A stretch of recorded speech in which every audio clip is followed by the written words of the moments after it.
She steps into the fire. Not because he asked, because she chose to. Her truth had only one witness, and that witness was Agni. She stepped in, and I want you all to understand the Sanskrit word here. Agni. Not fire as a destructive force, but a purifying force.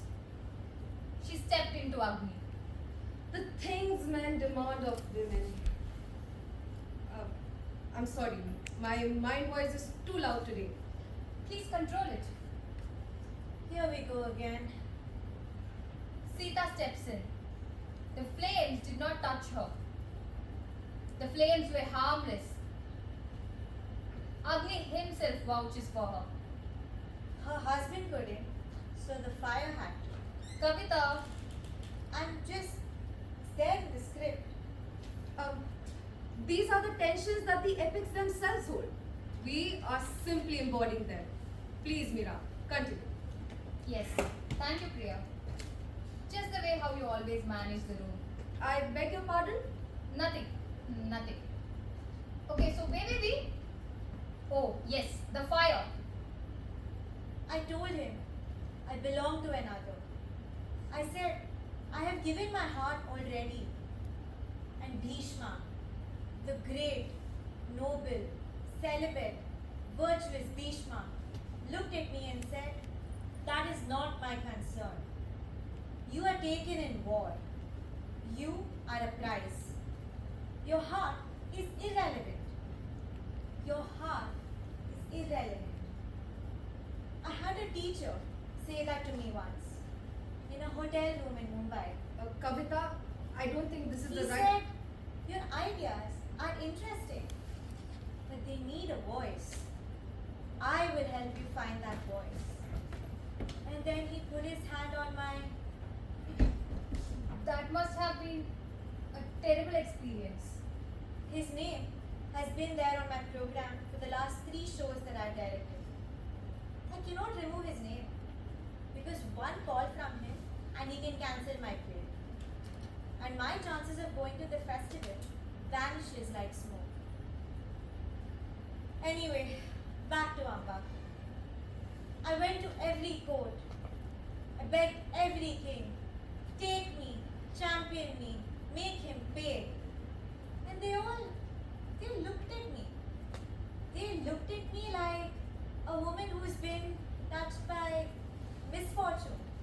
And they said, we cannot help you. You've been compromised. Oh, Dharmaraja, Yudhishthira, my husband, my eldest husband, because he was one of the 5. Let us not be coy about the special arrangement. He sat there and he did not speak. He had staked me, his wife, his queen, Panchali. And he just sat there unmoving. Priya, I'm fine. The Sanskrit term for what she felt in that moment, Draupadi, standing in the court in front of thousands of men, is called Apamana. Not simply shame. Apamana. Apamana is the public stripping of dignity. The deliberate attempt of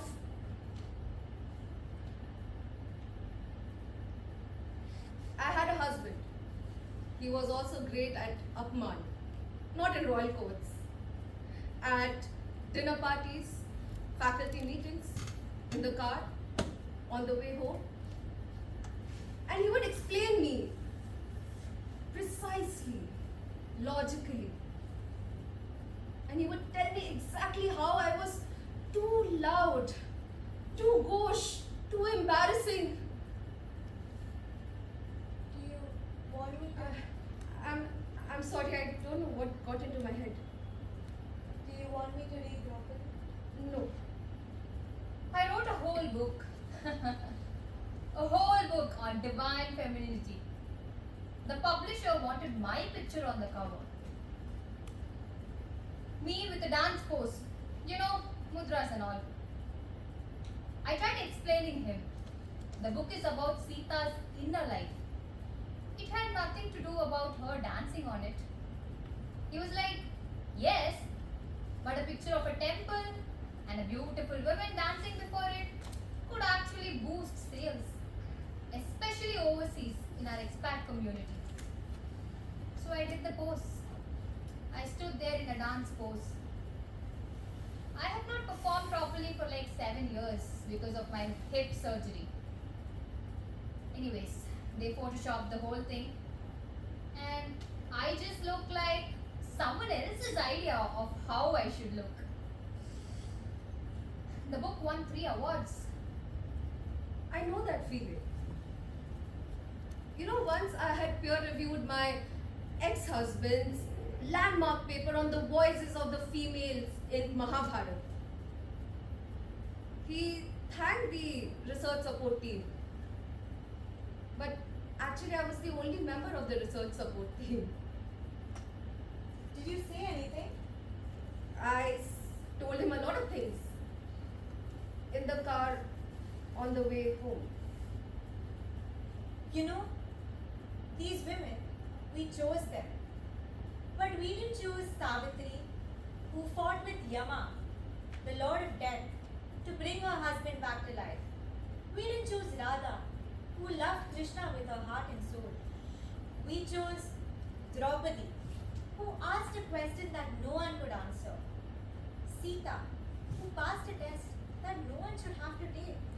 We chose Amba, who transformed herself into a weapon because nobody would be there to give her justice. We chose these women because we see these women, not just in texts. We see them in From inside. Sita's second time in the forest. After the fire, after she proved. She was pregnant. And then a random washerman made a remark. That made Ram feel, oh no, I cannot have my people doubt. He sent her away. He did not tell her himself. He sent her with Lakshman. And she thinks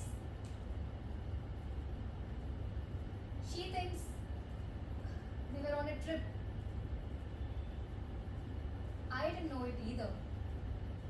I thought we went on a surprise trip. My husband stopped at a restaurant and over lunch he said, I've spoken to a lawyer. I've been speaking to a lawyer for the past 8 months. He had a folder. He was prepared. And I was Subhashni Natraj. Author, dancer, recipient of the Sangeet Natak Academy Fellowship. And yet, I was just like Sita, in the forest, having zero ideas of my husband's thoughts. I didn't know. I'm sorry. The thing about Draupadi's question is that she stands in the court while she was publicly being disrobed. And she asks, am I my husband's to wager? Was I his property before he lost himself or after? It's a legal question. It's a philosophical question. The court was full of logical, legal, grandsire men of that epics, and nobody answered.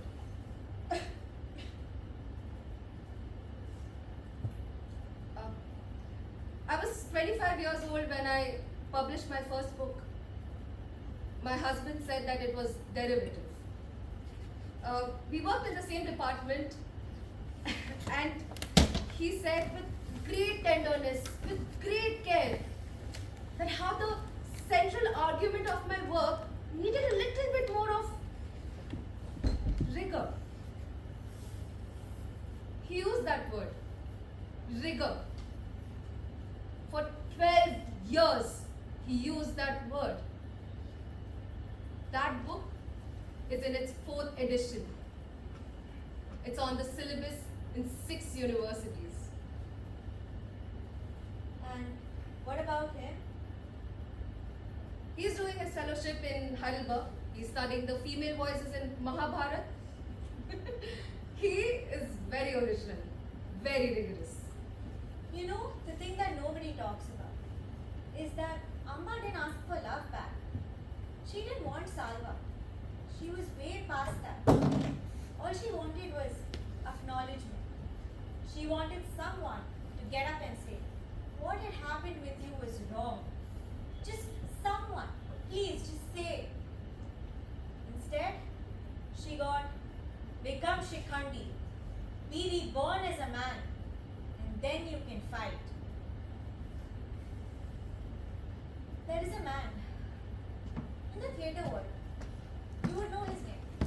Everybody knows his name. 2 years ago, in the Prithvi festival, it doesn't matter what he did. What matters is that I was in a room with 4 other women who went through the same exact experience. We were all just seated in silence until one of them said, so, what do we do now? And to that, I responded, we wait for the right moment. I am still waiting for the right moment. A moment where my career doesn't become the story. Where I don't become Amba, touched by the situation, compromised. I'm directing his play this coming autumn. Kavita, Don't. I know what I'm doing.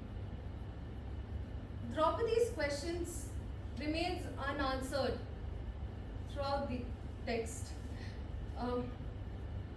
The court was filled with great minds, grandsires, kings, teachers, and they were all left silent. She asks her question and the scene moves on. Even after 3,000 years, scholars have called it ambiguity, a deliberate narrative irresolution. They write papers about it. But I think she knew. She knew there was no answer coming. She didn't ask the question to get an answer. She asked the question because she wanted to make sure that she was heard. She made sure that it was on record. Because when you scream out loud a question in a court full of witnesses, later they cannot say that the question was never asked. Am I my husband's to wager? Was I his property? That's not legal question. That's not philosophical. That's just documentation. the fire doesn't prove anything. You know that. I know you know that. She walks in and walks out, and it doesn't prove anything. Because the only person who had to believe her already decided not to. Then why does she do it? Because she believed witnessing an event matters. Witnessing an event matters. Even when the witness does not act to it, even when it brings no changes to it. She wanted Agni to see her. She wanted someone to see the truth in her. I testified this in my divorce proceedings. There was a mediator. I had told him everything I should have said during my way back home in the car after those dinner parties. It was all in a file. And all this brought almost no changes to the final settlement. And I tried for a week. It helped. You know, Amba's story ends with her burning herself. wanted to be reborn, not to be reborn as something that can fight. I used to teach that as a metaphor for the transformation of female age. I think I should stop by directing his place. Yes. Yes. But it's complicated. Financially, Yes. But still. Sita sat in Valmiki's forest with her children. She had her story intact inside her. And then after so many years, when Rama sent for her, again for that one more public proof, one more performance of the innocence, she finally called her mother. She called the earth. She said, "If I'm true, please take me." The earth opened and she just went home. People usually talk about this as a surrender, as though Sita giving up. But what if she just decided? What if she looked into a hall full of kings and asking for one more public proof to prove her and just told, "I have documented this enough. I am done proving to people who have already believed to not believe me." What's the point in proving to people if they've decided not to believe? And that's why she just went home. We'll be taking questions shortly. Sorry, we departed from the prepared text.